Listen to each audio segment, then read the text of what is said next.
right, week 5, primetime props. Football season, it sneaks up on you, and then it's already week 5, and you don't know what happened. I'm Jeff Edelstein. You can find me. I'm covering the business of gambling over at InGame, and here are all my props buddies, props.com buddies, Justin Bales, Keith Eister, and let me introduce, for the very first time, Mr. Justin Carlucci. Congratulations on getting the Mr. now that you're married. Is that how it works? You're not a Mr. until you get married? I don't know idea.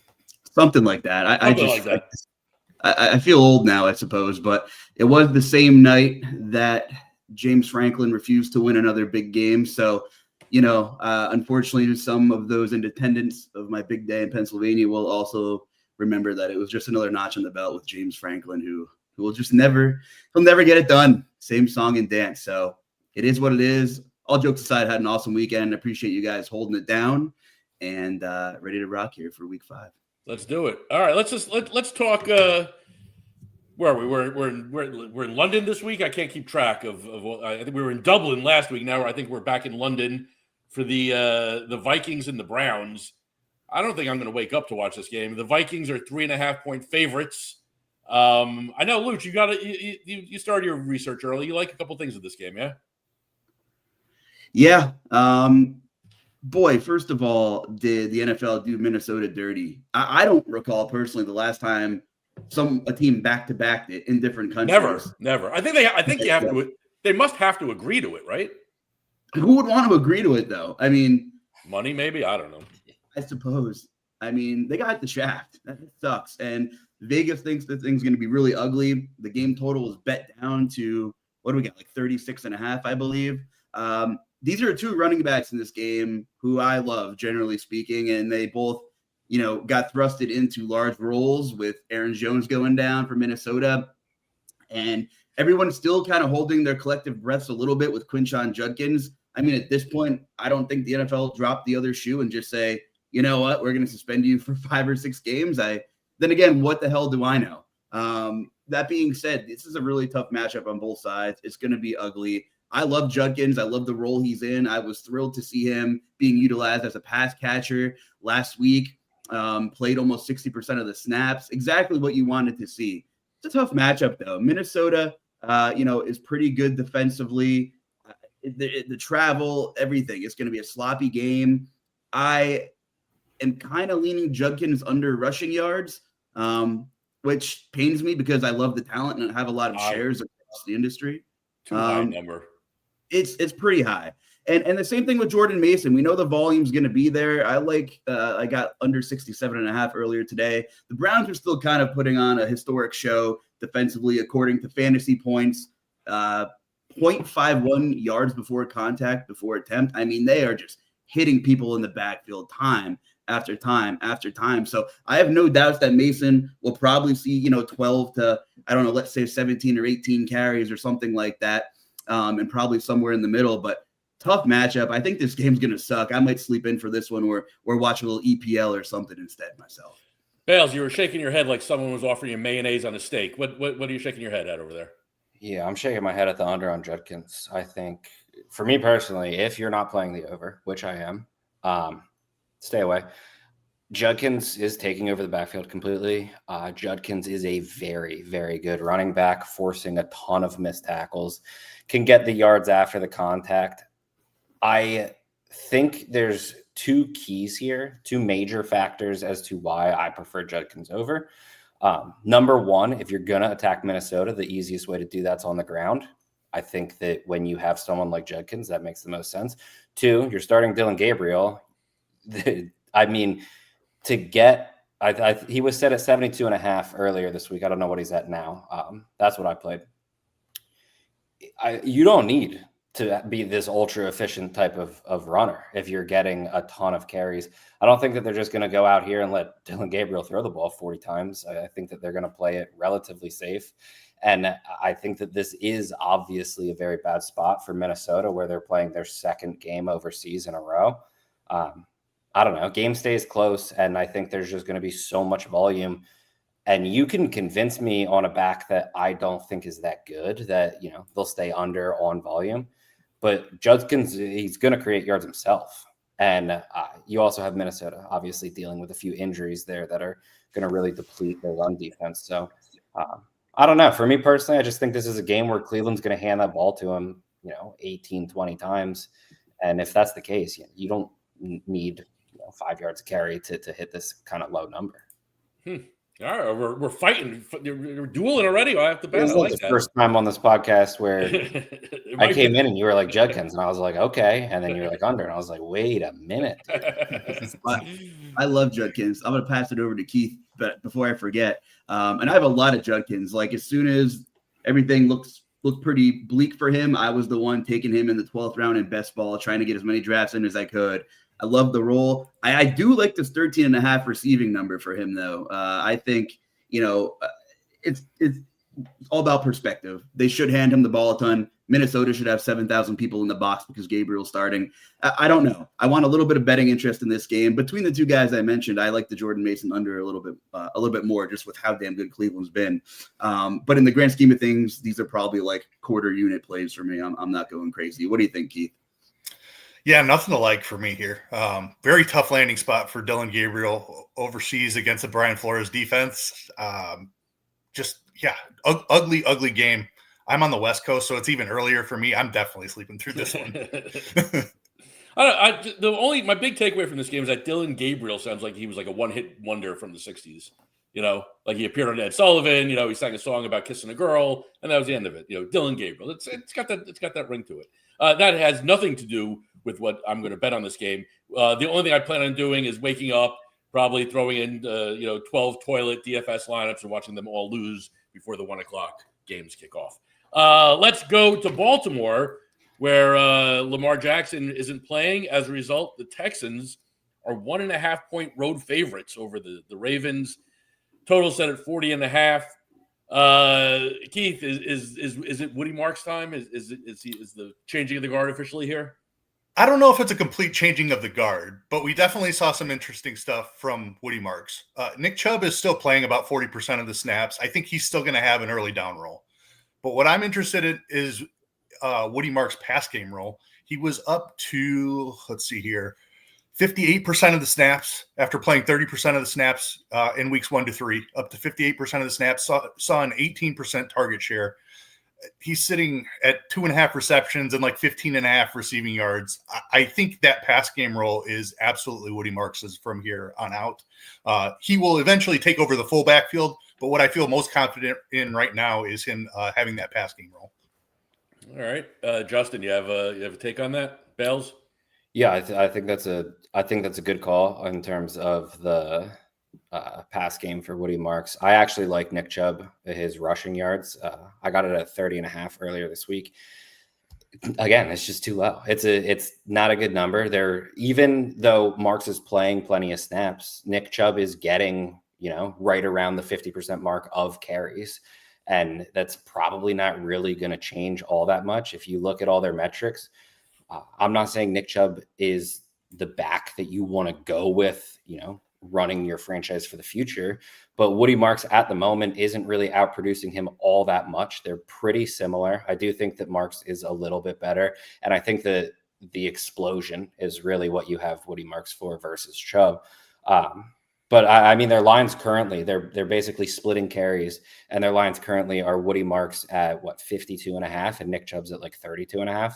It isn't something that makes all that much sense. Baltimore obviously is dealing with plenty of injuries. We know Lamar is not going to play. So Houston could be playing with the lead on top of obviously Baltimore now getting gashed on the defensive front with the run. So I think you kind of just hand the ball off here and see what happens. And if that's the case, Nick Chubb at 30 rushing yards, it's just too low. Baltimore hasn't stopped anyone. Their defense has been absolutely atrocious. And I know they're dealing with a ton of injuries, but it's been rough on the defensive side of the ball for Baltimore.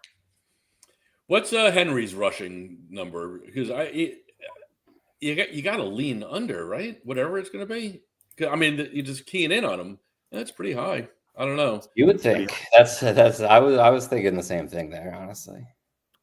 Yeah, a slew of injuries for the Ravens, as Keith mentioned. 6 big pieces did not practice today. Awuzie, one of their better corners. Kyle Hamilton, big time safety. Marlon Humphrey. Humphrey and Awuzie both have hamstring things, which could linger. a couple linebackers, and Roquan Smith. That's a big name too. So they haven't stopped anybody, and that trend might continue. Eventually Nico Collins is going to have a monster game, and CJ Stroud hasn't looked comfortable, rightfully so. That offensive line is bad. Two of the worst offensive lines in the league are in that AFC South, and it just makes me want to bash my head off the wall every time I got to sit through 4 quarters of watching the Titans or the Texans try to pass protect. But Baltimore is so banged up. Nico still has like a near 40% air yard share, about a 25% target share. Eventually, he's going to find some broken coverage. It might as well be against a bunch of backups this week against Baltimore. I really like Houston here. I mean, I think we've been watching Houston this year and saying, well, they're not playing up to their level. They're not playing that well. But I mean, look at what they've done. I mean, they lost to the Rams in Los Angeles 14-9 on opening day. Held the Rams. Looking at it now, holding the Rams to 14 points, not so shabby. Lost to the Bucks by a point, 2019. Lost to the Jags by a touchdown, 17-10. Then shut out the Titans. I mean, their defense is playing awesome, and now they're going up against a Ravens team without Jackson. I think I know we're the primetime props, not primetime leans, but I really like the Texans in this game. All right, let's move on. Let's go down to New Orleans. I'll stop doing that immediately. Where the Saints are 1.5 favorites. This line's been flipping back and forth, I feel like, all week. But at last I checked, they were 1.5 favorites over the visiting Malik Neighbors-less New York Giants. Let's start with Keith. Chris Olave again. I mean, I feel like we've been pressing the Chris Olave button all year, and it hasn't paid off just yet. But you're ready for it. I think this game's really interesting. Just when the Giants, we thought we were going to get some exciting things from them, they insert Jackson Dart and Cam Scatteraboo, and then Malik Neighbors blows out his knee, unfortunately, which is horrible to see. So back to bad times here for the New York Football Giants. I think the Saints are just able to move the ball here. The Giants defense has not put up much resistance this season. They've allowed like the 8th most passing yards in the league. And Olave's role, I'm still interested in chasing. I think that Rattler has played better than most people expected him to. Olave's up at a 28% target share. And the production hasn't been phenomenal for him, but he's very clearly the top target in the offense.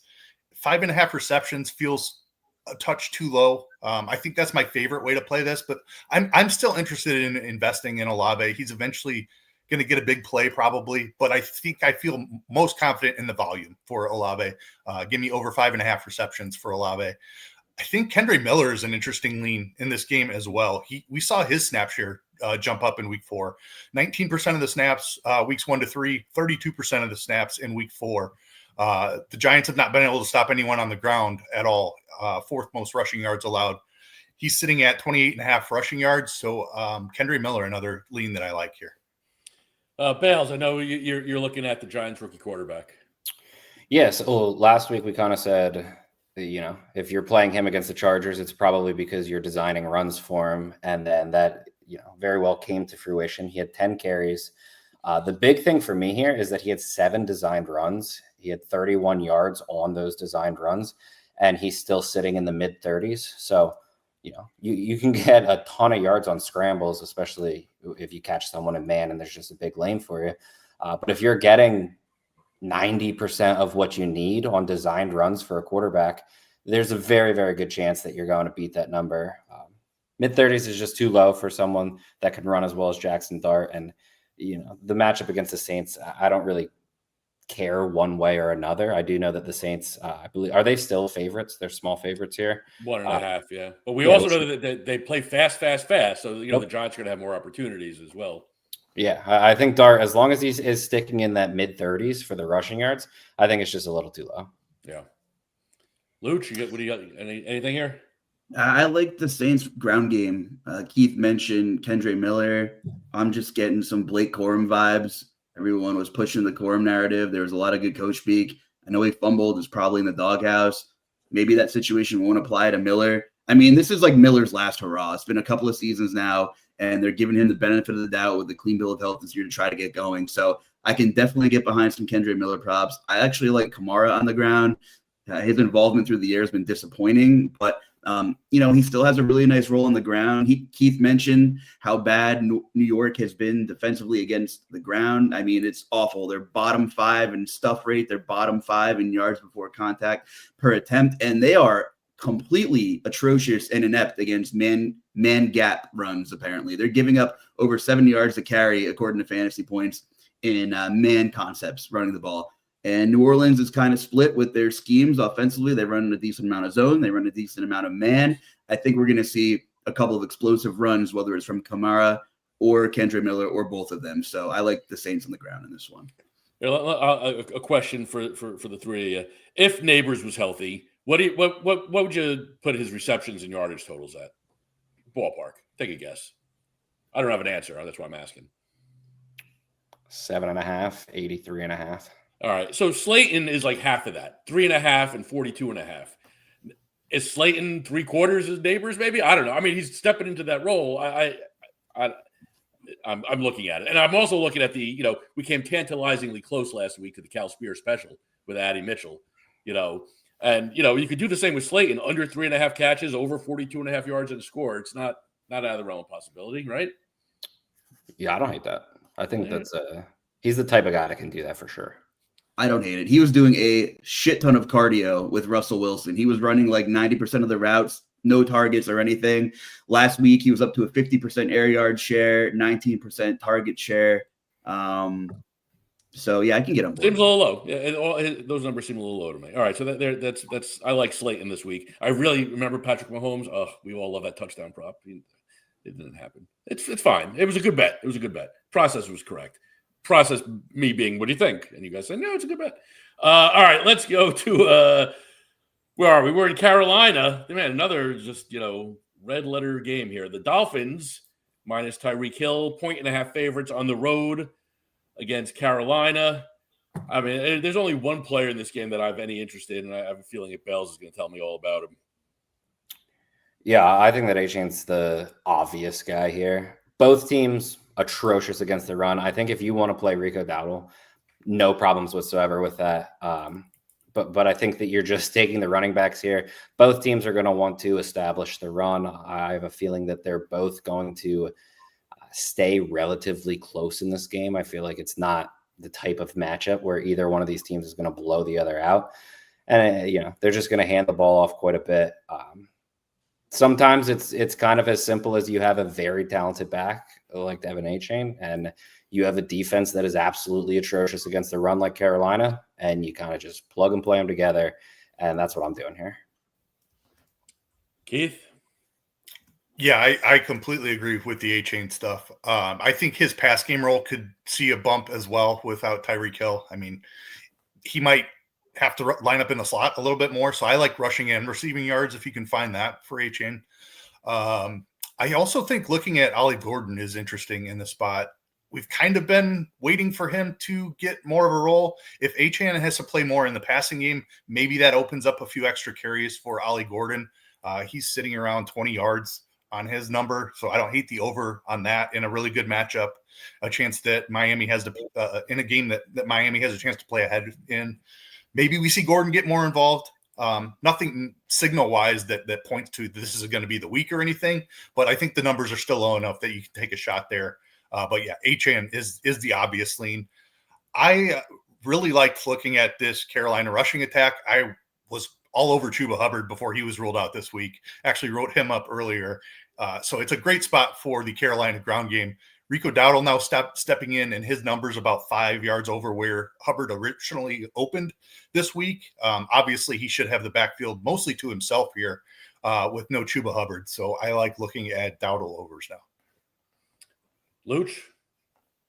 Yeah, I'm with you on Dowdle. Nothing more to say on Achane. I think he's a fantastic play.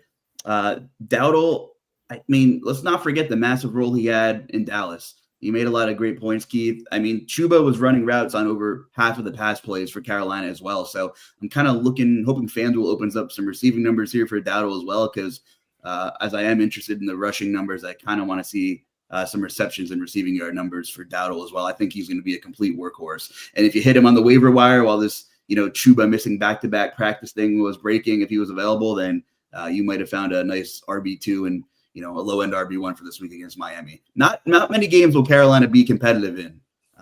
This could be one that maybe they went outright. There's such a wide range of outcomes with Miami right now. It's really tough to project.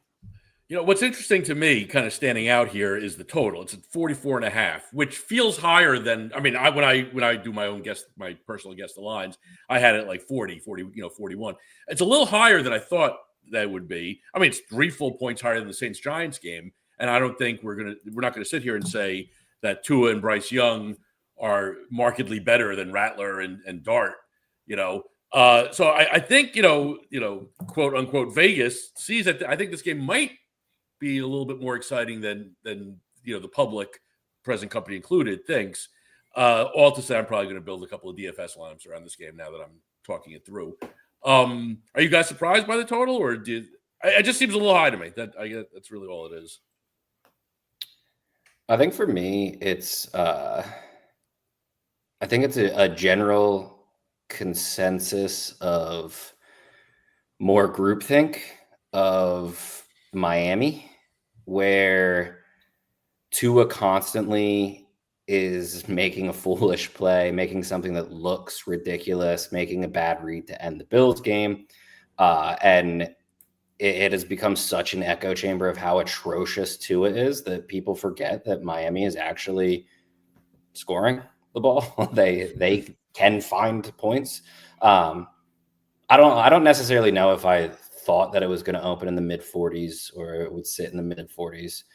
I don't do that much, honestly, with totals myself, but I do think that we are kind of in just like this weird echo chamber of how atrocious Miami is, to the point where, like, regardless of anything they do, they're going to, at the moment, they're going to be viewed as bad until they either change their head coach. People are now souring there.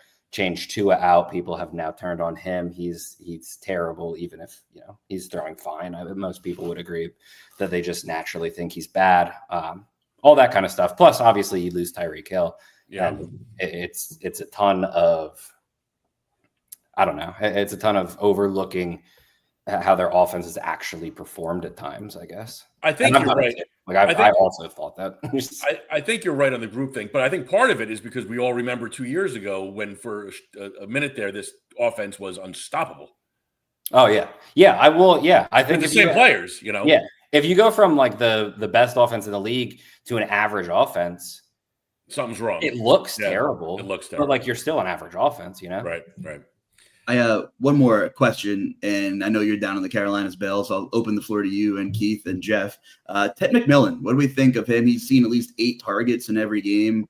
We know Miami is kind of a mess defensively. Does Jalen Coker matter in this situation? Bells, we were on a couple shows a couple of weeks ago, and you mentioned, you saw firsthand a couple of big plays get wiped out, via penalty or something else for McMillan.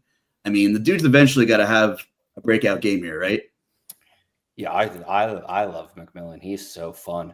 The one thing I will say, kind of in terms of limiting expectations, one, I think he is underrated at the moment because he's had so many big plays kind of just go by the wayside because he was either a foot out of bounds.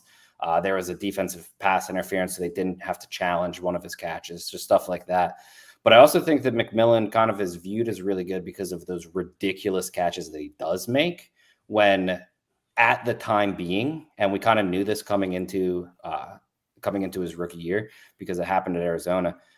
There's some really simple plays that he misses as well. And, there's like these quick slants that he just doesn't get his head around fast enough, all kinds of stuff like that. So it's a little disappointing at the moment, but also, yeah, that game's coming. He's going for 150 at some point. It's just a matter of when it happens, and this feels like a kind of matchup that it could happen. I do agree with that, yeah. All right, let's move on. Let's go to Indianapolis, where the Colts are 6.5-point favorites over the visiting Raiders, 47.5 total. Bales, it looks like you got something to say about my own personal MVP, Daniel Jones.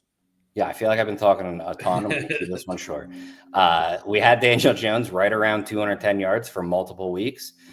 When that was happening, we had right around 240 some yards for his passing and rushing.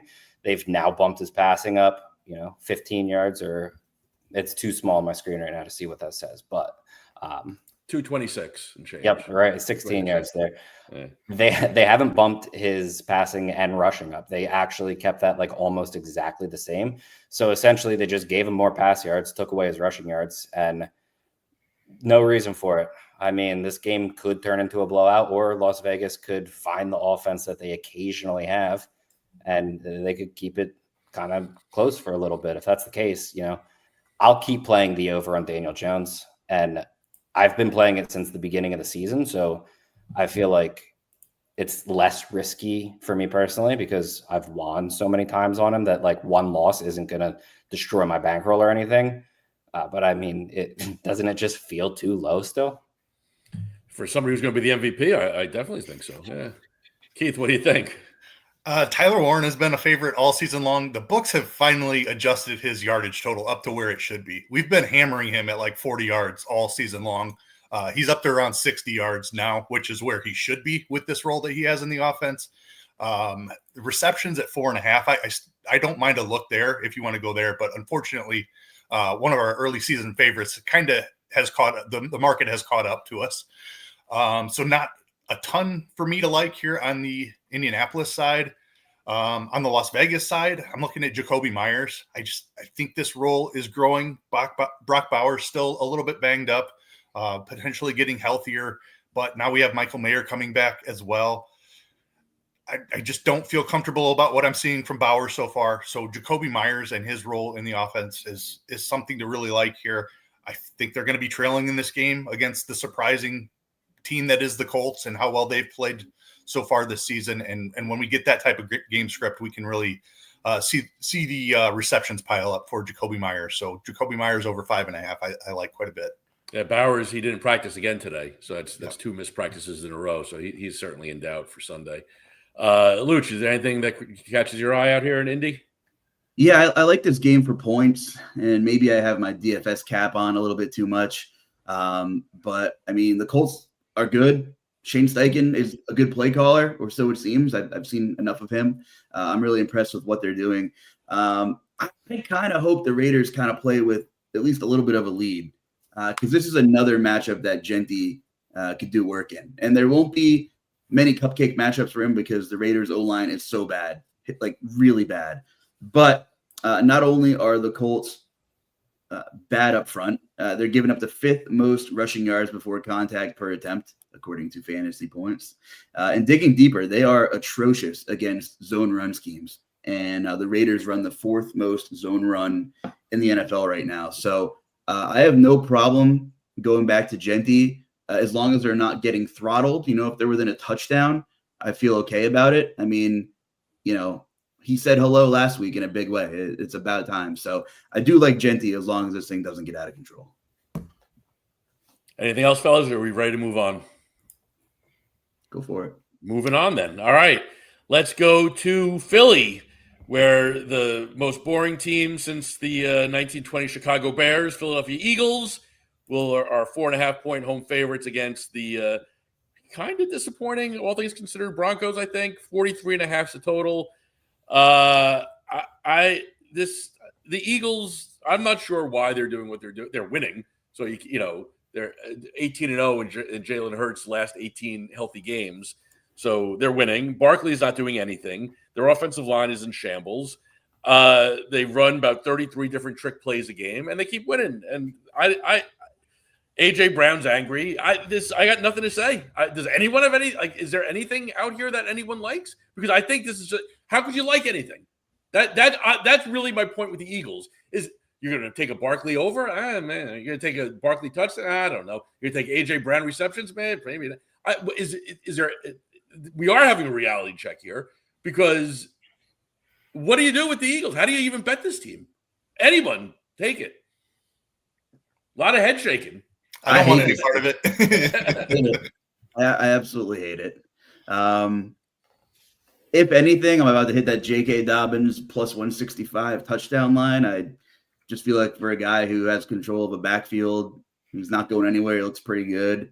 In this day and age of touchdown betting, that seems pretty reasonable. Other than that, I'm pretty much out. AJ Brown was a ticking time bomb. The cryptic tweets were eventually going to start firing off. He's a me guy. He could preach about winning all he wants, but like all the good receivers, they want the ball. So it is what it is. Yeah, I mean, and outside of Dobb, I mean, I'm not touching Bo Nix on the road in Philly. I mean, that's crazy. And and they're running 3 tight ends, 8 receivers, 2 running. You can't do anything in Denver either. Just turn the game off, move on. That's what I'm doing. By the way, here's your score. Eagles win 2017. Easy game. All right, here's a game that everybody's talking about this week, which is funny. I mean, everyone in the at least daily fantasy sports world. Cowboys visiting 1.5 point favorites against the Jets. The Cowboys clearly are a team that can keep scoring and allow the other opponent, their opponents, to keep scoring. The question is, in this game, everyone's hoping for a shootout here. The question is, are the Jets going to allow that to happen? Let's go upstairs to Mr. Eister there. What do you think is going to happen in this game? Who do you like? What's happening? Yeah, we've seen this Dallas shootout play out a couple of times already this season, and I think that's absolutely going to continue. They have a very good offense, and they have maybe the worst defense in the NFL. So they're able to keep up with teams, but they just continuously allow teams to keep scoring. They have allowed the most passing yards in the league, and it's not even close. They're averaging over 297 yards allowed through the air per game. Wow. The next lowest team is Baltimore at 265. So it's like a massive gap between them and the next worst team. On the Jets side, we have an alpha receiver, and it's like a very clear alpha receiver with maybe the second best role in the entire NFL behind Puka Nacua. That's Garrett Wilson. The target share is up over 33%. The first read rate is the best in the NFL. It's a smash spot for Garrett Wilson in an extremely cupcake matchup. 62.5 yards, I believe, is his receiving prop line. That's my favorite bet of the week. You like it, Bells? Yeah, I mean, Keith just nailed that. Garrett Wilson set way too low. I think if you can get anything with like Justin Fields fantasy points on one of those apps, I think it's just way too low. He obviously has so much rushing potential. I think he can air it out better than most people believe. Garrett Wilson's the guy that really sticks out. Fields second for me. I think even like Breece Hall is fine. They're finally using him as a receiver a little bit more, but he's still losing a little bit of work even with Braylon Allen out. It makes no sense. He should be like a complete workhorse guy. It doesn't add up, but I think that they're all in good spots. I don't actually know what I even would want to play for Dallas. George Pickens, obvious, but I don't necessarily know if I want the guy that's going to get shadowed by Sauce Gardner. And the other issue is that even like the Cowboys aren't, I guess it's more Pickens than the Cowboys. Pickens isn't the kind of guy that is going to go into the slot to get Gardner off of him. He's ran like a few routes out of the slot the entire season. He's strictly going to stay outside, and Gardner's going to match up outside. So I don't know. Dallas doesn't look that great to me, but I also acknowledge that their offense knows how to score. So like someone could do it. I just don't know who. I feel like Wilson's kind of the guy that makes the most sense in this type of situation. What do you got, Luch? After I speak, I'll give Keith, whatever he wants to say, because I think Matt Eberflus is bad at every job he's taken. He took over as the Cowboys defensive coordinator after a freaking train wreck in Chicago trying to run the show there. I don't know what Dallas is doing. They play man coverage at a 5% rate this year. You know what that means? A shit ton of zone. It is so bizarre. And they played a decent amount of man last year, but a league low 5%. You get DeRon Bland back last year, didn't seem to matter. I know we talked a little bit about that offline. Maybe it would do something. They played 13% man coverage last week, so not a ton. I mean, that game was just insane, up and down. So I have nothing pleasant to say about Dallas either. If I remember correctly, they have 5 sacks this year, which is not good. No analytical take for that. It's just not good. But also, I like Mason Taylor to score a touchdown if I'm looking for something else here. He has 13 targets over the last 2 weeks, played like 80-some-odd% of the snaps. they made an effort to want to get him the ball. And unlike Blake Corum yesterday, they were truthful about what they wanted to do with the football. So I like Garrett Wilson a lot. I'm getting deja vu with how Fields peppered DJ Moore a couple of years ago. But I think Mason Taylor, he's almost plus 400 to score a touchdown, I think is a good look against a defense that just can't stop a nosebleed. Keith, are we seeing the Eberflus effect here? I'm sure you have, read up on him and watched enough of him. It's just a weird fit, him, the defensive coordinator of this team. And they're terrible. They're absolutely terrible. We know what he's going to do, and he's going to play conservative and try to keep everything in front. They haven't been great at keeping things in front is the problem. And when that's happening, we see it break in a hurry. They're not getting any pressure, as you alluded to, and they're going to sit back in zone and try to keep everything in front of them. If their corners aren't up to sticking to their assignments and things, like I think that the league knows what Eberflus is going to do. If we know it, certainly the league knows it. And it's just become an easy point of attack. I don't see things getting better for Dallas is what I'm trying to say. Does the way that they play with this 95% zone, do you think that interferes or maybe caps Justin Fields rushing numbers? I mean, he's at 51.5. I mean, I love, as we, man coverage is where, running quarterbacks eat. Right. But, but Fields, you can never, you mentioned his fantasy score. I think he has top two fantasy scores this year in the 3 games he's played. For me, no, I don't think so because obviously zone tends to cap scrambles, whereas Fields is going to have a few designed runs.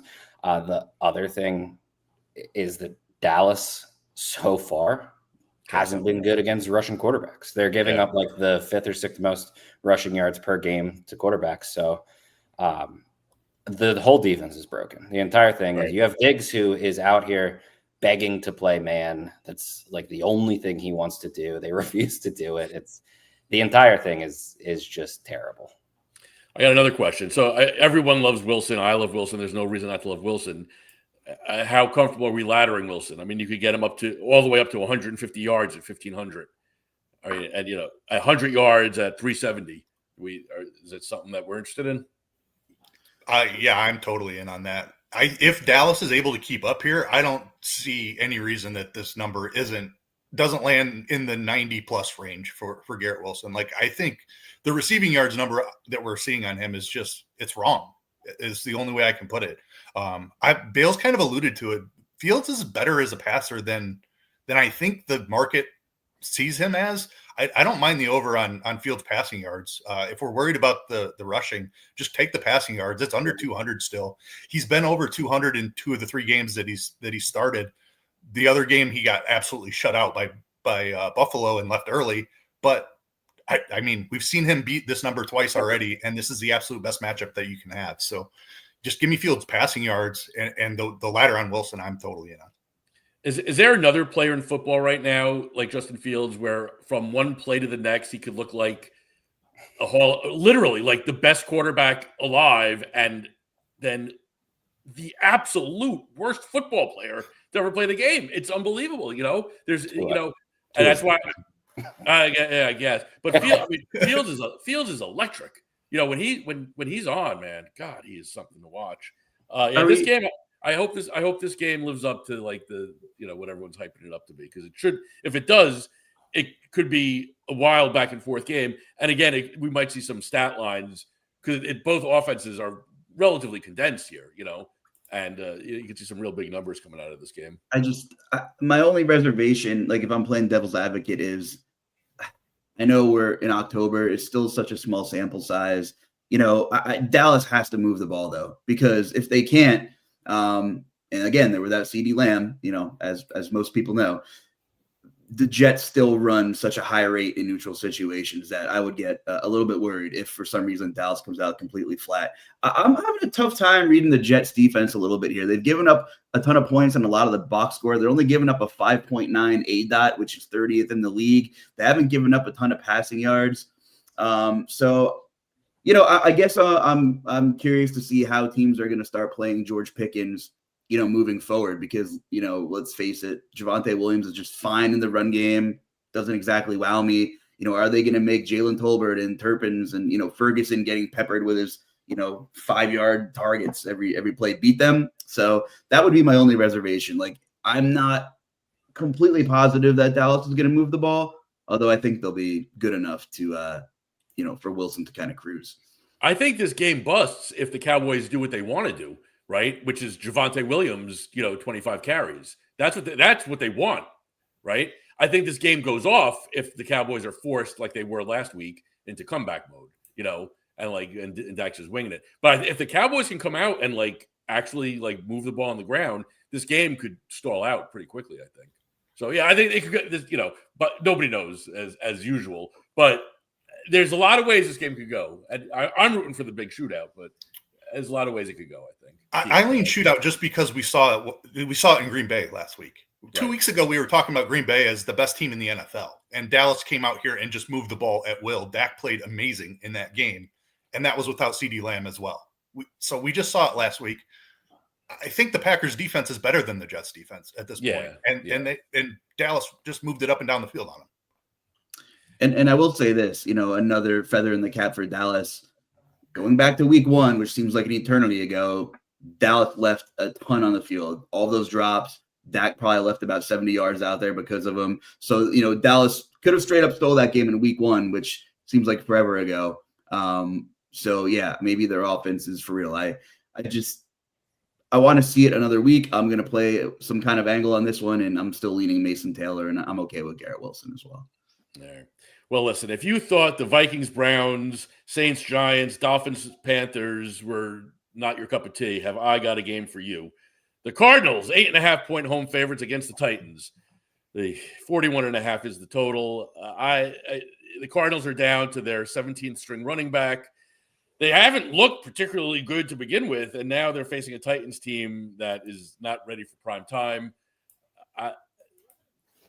Michael Carter rushing yards. That's Trey McBride catches. Maybe, I don't know. Again, this is another game that I'm just nothing when I was looking at it looked particularly appetizing. Anyone have a differing opinion? This is the game. I know we said it a few weeks ago. I know Luch said it. This is the game for Cam Ward. Wow. You get the pass funnel from Arizona. You get I believe they were 7.5-point underdogs. If Cam Ward can't beat the 187 yards or whatever he set at in this game, I think it might be time to call it quits, Tennessee. Wow. That's about all that I'm looking at. I don't trust Michael Carter. Marvin Harrison Jr., fine. I'm not opposed to it, but I don't trust him whatsoever. Arizona's going to score. Someone there is going to do something. I just don't have the slightest clue who. I think if I want something in this game, you just got to trust that Cam Ward can handle the pass funnel and hit the ridiculously low passing yards number that he has. All right, I'm offering minus 200 that Luch is going to mention that Titans receiver whose name I can't pronounce. Yeah, I do like Io Manor, 36.5. Calvin Ridley. I'm getting D-Hop vibes. I'm getting sell the farm and play for a lotto pick again next year, and then trade that pick and double down and pull off what the Texans did and revamp this thing and get a receiver and an edge. I don't know how Brian Callahan is still employed. I think Cam Ward has it. But much like Eberflus made Chicago look like a dumpster fire last year, Brian Callahan and company, Nick Holtz, who never did anything with Trevor Lawrence as the offensive coordinator. Mind you, he doesn't call plays in Tennessee either. After Brian Callahan demoted himself, he didn't even give play calling to his offensive coordinator. He gave it to the quarterback's coach. So what the hell do you even do? It's like his job just became important. He just hangs out at the water cooler all day. These route concepts make me want to puke. It's so egregiously bad, the disservice this organization is doing to Cam Ward, that I am on the other side of this. I like the Cardinals and their pass catchers, and I am talking myself into more of them for DFS because there's a lot of really appealing spots and places for points this week. And Trey McBride looks like he's going to be a little bit popular, but I like Marvin Harrison. I like Kyler. The Cardinals are passing at the highest rate in the league when they're leading by 7 points or more. I get it. They looked completely broken in primetime last week. Broken. But I will tell you one team that is more broken than the Arizona Cardinals. It's the Tennessee freaking Titans. And there's a little bit of funnel over there too. The Titans are decent for 2 quarters. They were damn near beating the Broncos for, before the whole debacle where their head coach didn't know the rules and everything in Denver, right? They forced 4 turnovers and they ran out of gas because their offense couldn't sustain drives. They were beating the Rams in week 2. If they had competent head coaching, the Titans would be 2-2. And nobody would be like, well, it's time to give up on Cam Ward. I get it. From a betting angle, it might be time to give up on Cam Ward, but I don't think it's Cam Ward. There's no talent around him. Calvin Ridley is banged up. He practiced in a limited fashion finally. I wouldn't be shocked if they found someone desperate enough as a contender to take him in that contract. I'm getting weird vibes here. I don't know how Callahan is still employed. I think the Cardinals are really sneaky, and we know they lost Connor. They lost Trey Benson. Everybody rushes to the waiver wire to grab DeMarcado and Carter, who aren't good enough to be number 2s on any team. I think there's a chance that Arizona is forced to throw a little bit more, and the Titans defense holds up at least for like 2 or 3 quarters, and then they just get completely gassed because they're out there way too much. So I'm really digging, Marvin Harrison from a contrarian side. I looked at a couple of sites across the industry, and Keith, maybe you've dug up a little more than me, but he really wasn't carrying a lot of ownership, and the Tennessee has been getting slaughtered game after game here. And I think this is kind of a contrarian look, and it's not really getting the attention it deserves from a Cardinal standpoint. Luch likes it. I don't know. I'm still staying the hell away from this game. I don't love it. It's hard to trust Kyler Murray for me at this point. And Marvin Harrison has looked pretty uninterested at times this season. So I'm leaning more towards Jeff with this one. Yeah. Luch knows the Titans better than anyone.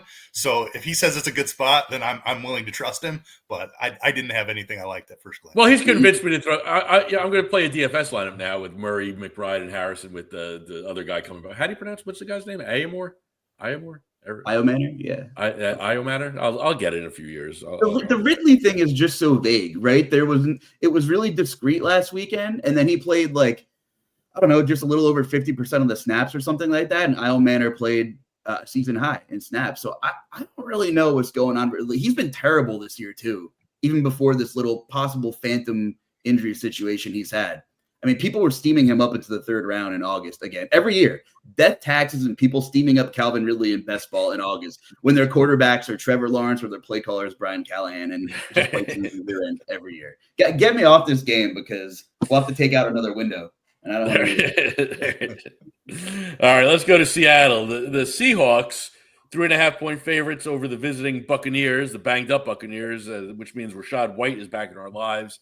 Keith, what do you think about Rachaad White? I mean, it's going to be a huge role for him, I think. Sean Tucker is still there, but it's going to be the Rachaad White show. And especially in the passing game, I think is where we can really look to Rachaad White. He kind of had that role already, even with Bucky Irving. He's sitting at 3.5 receptions against a pretty good Seattle defense. I think Seattle plays with the lead. I think Rachaad White is very involved in the passing game. Over 3.5 receptions looks pretty good to me. Bales, you see anything out in Seattle that catches you?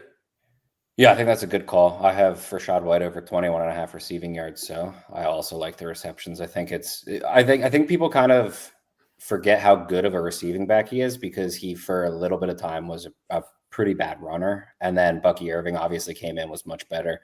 But Rachaad White's like an extremely good receiving back. On the other side, I just think you can go back to JSN if you want. He gets so many targets. Sam Darnold has a very, very good deep ball. So you're constantly getting, the threat of a 40-yarder there. Burned me last week. I think he missed by like 3 or 4 yards, but there's just no reason not to go back to it at the high 70s, low 80s. I think that's probably about it. I do think that Chris Godwin is a little interesting. I think he had like 147 air yards last week or something. His ADOT was almost 15. So a ton left on the table. I don't necessarily know if I trust his health at the moment to, be efficient with his targets and stuff. But if they're going to throw him the ball a ton, I think that it's at least interesting to look there. Luch? Yeah, just 11 targets in the last 2 weeks for JSN. after just getting absolutely peppered, and maybe teams are starting to adjust. But, speaking of funnels, Tampa Bay is doing what Tampa Bay has done the last couple of years. Defensively, they're second in holding teams and yards per carry. They have a top 5 stuff rate as well. So we know Seattle wants to run the ball. They have the second highest neutral rush percentage in the league. But will they be able to run the ball? I don't know. I'm totally okay with going back to JSN, and this team is better when he's cooking and he's getting those targets. So, and not that it's a sexy pick, but I like JSN this week too. Anything else, boys? We're moving on. Moving on. Let's do it. This game looks like pretty good on paper, I think. The Chargers, 2.5-point favorites over the Commanders. Jaden Daniels back in town. 47.5 total. This game looks like we might have some fun with it. Bales, I know there's an old man Keenan. You still like him, huh? Another week? Yeah. I mean, I'm sure Keith agrees with this. We've been just hitting it every single week. 4.5 receptions. It's a dumb number. Keenan Allen has a very large role with the Chargers. 4.5 receptions is too low for that. I didn't realize how many bets I had in this game, and it's a little unsettling right now. I went back to Quentin Johnston. I think that's pretty obvious at the low total for him. It really doesn't make that much sense. And on the other side, I honestly can't believe I'm doing it, but Chris Rodriguez, I took at 23.5 rushing yards. He's just consistently been good, and everyone's just like, nah, Chris Rodriguez isn't good, and like 5 yards a carry every single time. I mean, it's good enough. He's gonna get reasonable touches, and I don't know. I don't love the matchup against the Chargers, but like, if he only needs 3 to 4 yards a carry, it's not that bad, right? Keith? Yeah, I'm completely with Bales on the Chargers wide receivers. I've been on Keenan Allen for every week this season. It feels like I was hyping him up a couple of weeks ago and stating that maybe he was the 1B to McConkey's 1A, and Bales pushed back and said, what about Johnson? And we have seen that completely play out. McConkey is the number 3 in this target tree. And Quentin Johnston has looked amazing. He looked like the first round pick that he was selected as after struggling with drops for a couple of years, has really taken to the lead role in this offense, right next to Keenan Allen. So both Chargers receivers, I like Keenan Allen on the receptions, Quentin Johnston on the receiving yards. That's my angle here. Luch? I like Johnston, and I'm in. It's strange, the drastic turnaround he's had. He put his woes behind him, and like we've talked on this show, I mean, Bales, you said it, he was getting open and just he wasn't catching the ball last year. What I find really appealing is Washington's giving up the highest ADOT to receivers in the league. So it's just screaming downfield threat. Quentin Johnston, like longest reception, hit all those props. I know you're probably opening your app right now, Bales, to put some more bets in after I endorse Quentin Johnston there. But yeah, I'm in. And the Chargers are passing the ball. I guess I'm a little shocked that McConkey has been doing anything but getting close to there. He just hasn't been it. But they're top 5 in the league when they're trailing by 7. They're top 3 in the league in neutral situations, and they're top 3 in the league when they're leading by 7 or more. So I dig the Omarion Hampton thing. His role is huge, but it's clear what they want to do. They know they have the weapons to do it. And when Keenan Allen is your number 3, you're going to have the advantage. You're going to have a great matchup on every single play. All right. For long-time listeners of Primetime Props, and, of course, long time is a month, no show is complete without me giving you some batshit crazy idea for MVP. So here we go. Let's say that the Chargers lose this game because their offensive line is in shambles, and the Commanders are a decent team, and they got Jaden Daniels back this week, and let's say the Commanders eke out a win, and Daniels does okay. The next 2 weeks for Daniels, the Commanders are home against the Bears, and then they're on the road in Dallas. 2 games where we could see Jaden Daniels put up, quite frankly, MVP-type looking numbers. Now, I'm not saying that you should go bet Jaden Daniels for MVP at plus 5,000 at sportsbooks all across America, but I am saying that you can get Jaden Daniels MVP for 2 pennies over at Kalshi, right? Maybe the next 3 games show a little something. That number goes from maybe 2 cents to a dime. You cash out, 5x your money. You write me a nice little thank you note. I really like that. I like it a little more than it's more reasonable than your Daniel Jones take. Although I mean, he's cooking and he's in a good spot to get another win. But if they man, won that game, if they won that game last week, which they should have, if the Colts, if 80 doesn't drop that touchdown, yada blah yada yada, and the Colts win that game, believe me, there'd be at least 2 or 3 people, including me, that would be talking Jones MVP. I pushed back on you when you said the Colts were the better team. The Colts looked like the better team. They did look like the better team. I'm willing to give you that one. Yeah. So Daniel Jones would have been, but yeah, how about if the Commanders come in and win this game, the next 2 games for Jaden Daniels are against the Cowboys and Bears. You can't have 2 better games on the schedule, right? I can't wait for week, I don't know, let's say 8, and Brock Purdy has a setback, and the 49ers are 7-0. Mac Jones MVP. And we're touting Mac Jones. I mean, by the way, I tip my cap to the freaking 49ers.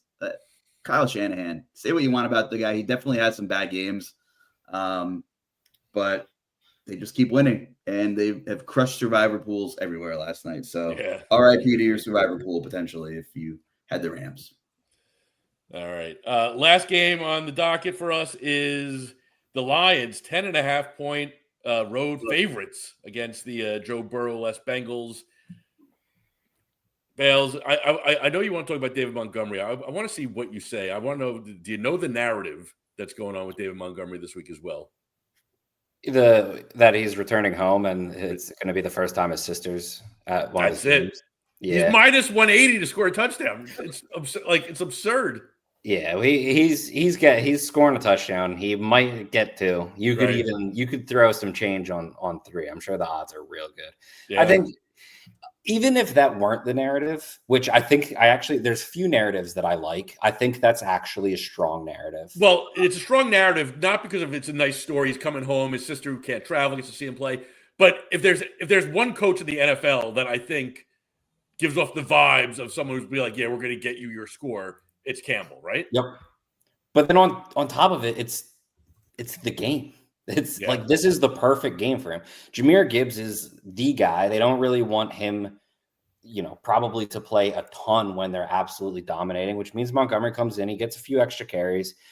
Cincinnati's defense, Cincinnati is in shambles. You take out Joe Burrow, and I've never seen a team collapse without one. And don't get me wrong, I know how important quarterback is. I know how good Joe Burrow is, but we've seen other elite quarterbacks go down and other teams have looked competent.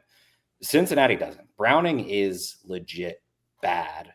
I just expect Detroit absolutely destroys them. They're going to run the ball as much as humanly possible in this game. David Montgomery's only at 50 yards. I mean, 50 plus yards, grab a touchdown. If you want like crazy odds, throw him on like 100 plus yards and 2+ touchdowns. Like, it's not the craziest thing that could happen this week. And I'm sure you can get some real good odds for that. You like the narrative, Keith? I do. Just the way the game script plays out, I think this is a smash spot for David Montgomery anyway, without the narrative. So it just sets up as a game where he's going to get a ton of work anyway. Take out any narrative that you want to. So I'm completely with Bales on that one. I've been chasing Jamar Chase since the move to Browning at quarterback, and I'm so frustrated because I feel like I have absolutely nailed what the Bengals intend to do, and that's move Chase inside and throw him the ball at the line of scrimmage. That's exactly what they've done. They just have been so inefficient that they cannot run enough plays where he can hit over 5.5 receptions, and it's driving me absolutely wild because his ADOT has fallen to like under 5 yards, and they just can't stay on the field long enough for him to hit the number. I'm going right back to Jamar Chase at 5.5 receptions. The role is exactly what I thought it was going to be with Browning under center. Like they're going to use short passing to try to move the ball. I don't know if they're going to be efficient at it this week because they failed the last 2 weeks. But like exactly what I expected to happen with the offense has happened, and I haven't gotten paid off for it yet. So I like a ladder on Jamar Chase's receptions as well, because I feel like he could catch 10 passes if they could ever find any efficiency. One thing I will say that looks good for that is if you look at Browning, because we do have it's not a huge sample, but he's played in some games. Browning has been atrocious on the road. I think he has I think it might be over 17 points in one road start in his career, or maybe not necessarily start, but when he played 80% or more of the snaps. in one game. I think it was against Jacksonville in like 2023 or something. At home, he's better. I mean, I wouldn't say he's good, but maybe he can at least get him the ball. Does he need to be good to throw 6 screen passes to Jamar Chase? Like he doesn't need to be good. So I mean, at home, it feels like it lines up better this week for you. Yeah, I think this game feels to me like the Lions they never take their foot off the gas, right? And so if the Bengals can show a little bit of life, like this, it's like, remember, like, I don't know, the old cartoons, like 1 for you, 1 for me, 1 for me, 1, 2 for you, 1 for me, 1, 2, 3. Like, I feel like, for every touchdown the Bengals score, the Lions are going to score 2, and I don't think they're going to stop, So I feel like, I like a lot of the Lions overs, touchdowns. I love Jameson Williams. Like, they're trying to like get him going. I feel like at 50.5 yards, that's 1 catch for Williams if they get him the ball. Yeah, it's a tasty setup for the Lions this week. Luch, anything you like there? Yeah, I mean, I just keep trying to figure out what happened, and I keep coming back to the line in Cincy has been bad for years, but it's exponentially worse now than it is protecting the quarterback than it was a couple of years ago. Like you said, we have 9 games for Browning from 2023. He was 12th in the league in yards per attempt, and he was average in quarterback rating. He kind of held it down pretty nicely. That line has just gotten so much worse, which, just speaks even higher on how Joe Burrow navigates the pocket. And there's no surprise that he keeps freaking dying every year because he can't be, there's no protection. So that's just, my biggest takeaway is Browning might actually be okay, but his mental process has to be sped up so much more because it's just chaos in front of him. It's either that or he had a Nick Foles out of body experience where he became really good for like 6 games, that kind of thing, and then went back to straight dog water, as the kids say, the following year. So I really like that call, Keith. That's a really low Jamar Chase number. He is still the best receiver in football. You will probably never get a number like that in Jamar Chase for as long as we live and walk this earth again. So I'm with that. And just to get back to the Detroit run game, I mean, God, 2 running backs on the same team who have odds to score 2 touchdowns that are plus 320 or better. I kind of like looking at those numbers. It's kind of an indicator of, who Vegas thinks has a chance to go off. I kind of use that to correlate for DFS and things like that. Last Sunday, Genty was like plus 260 to score twice, right? We didn't see it at all this year. We knew the Bears were bad. But I looked at that number and I was like, that's a really low price on a guy who's just been getting hit in the backfield on half of his carries. It was ugly, but yesterday, Kyron, his odds were plus 265 on Wednesday on FanDuel. It actually went backwards to like plus 380 or plus 390 before kickoff. And I know they were kind of heavily favored. But, for anybody to have 2 touchdown odds that are twice, I would say, 2 times fewer than Christian McCaffrey, kind of says a lot. It was unorthodox, but Kyron got there. Now he's a pass catcher, I guess. But it was really interesting. So just the fact that Montgomery and Gibbs are, about 3-1 or better to both score twice in the same football game has me thinking they might hang a 50 spot on Cincy on Sunday. Yeah. Sounds good. All right, we did it. Let's go around the horn. Let's get everyone's best bet, and then we'll get you out of here. Let's start at let's start with Bales. Bales, what do you like? What's your best bet of the week? Yeah, I'm going right back to Daniel Jones over his passing and rushing yards is what I'm going with. I think as long as the game stays within reach for Las Vegas, they don't have anyone that's going to stop that offense. Daniel Jones will go off again. Love it. Keith, what do you like? Give me Garrett Wilson to torch the Cowboys over 62.5 receiving yards. Just elite target share, alpha in the offense, and has the absolute best possible matchup. I'm going to jump in here. I forget who mentioned it earlier, but I love it now the more I think about it. The Kendre Miller over 30.5 rushing yards. Giants haven't stopped anybody. Miller's snap share going up. I think I feel like that's probably 20 yards too low, that number. All right, Luch, I'll send it to you and you can get us out of here. Just for value, I like the Mason Taylor touchdown. I think it was plus 370. I'm not sure what it is on other books, but an ungodly amount of zone coverage for Dallas, an ungodly amount of terrible zone coverage for Dallas, might I add. I think someone else might do a little bit damage too. So I like that number for Mason Taylor, who's been getting more involved. I guess that's it. Another show in the books. Again, all of our stuff on props is completely free. We have a ton of content. We have so many NFL articles. We have college football articles. NBA and NHL are right around the corner. By the way, MLB playoffs have been phenomenal, and we have 4 games tomorrow. So a little bit rooting interest. Anybody? I know Keith is a Cubs fan. Jeff and Bales, who are your MLB teams? We don't want to talk about that. I'm a Mets fan. Same here. But I mean, this is like, it wouldn't be, I feel like this is the best part about it. Bells, where did you grow up in the New York area? I actually grew up right outside of Philly. All right. So, I grew up in New Jersey, and here, just for everyone who does not live in the tri-state area, when 2 people wearing Yankee caps cross paths, okay, they don't even acknowledge each other's existence. It's just like, yeah, all right, like we're alive and we're human. When 2 guys wearing Mets caps cross paths, this is what happens. You're like, hey, like it's like an Eeyore nod, like, yep, no, yep. Like that's what being a Mets fan is. But it's good because Mets fans know what pain is, and we know what pain is. And so when pain comes to our personal lives, we're like, all right, yeah, but at least it's not as bad as the Mets. So yeah, Mets fan for life. That'll do it to you. I'm just glad we have a nice solid 4-game slate. That's a DFS. I'm playing some DFS baseball tomorrow, baby.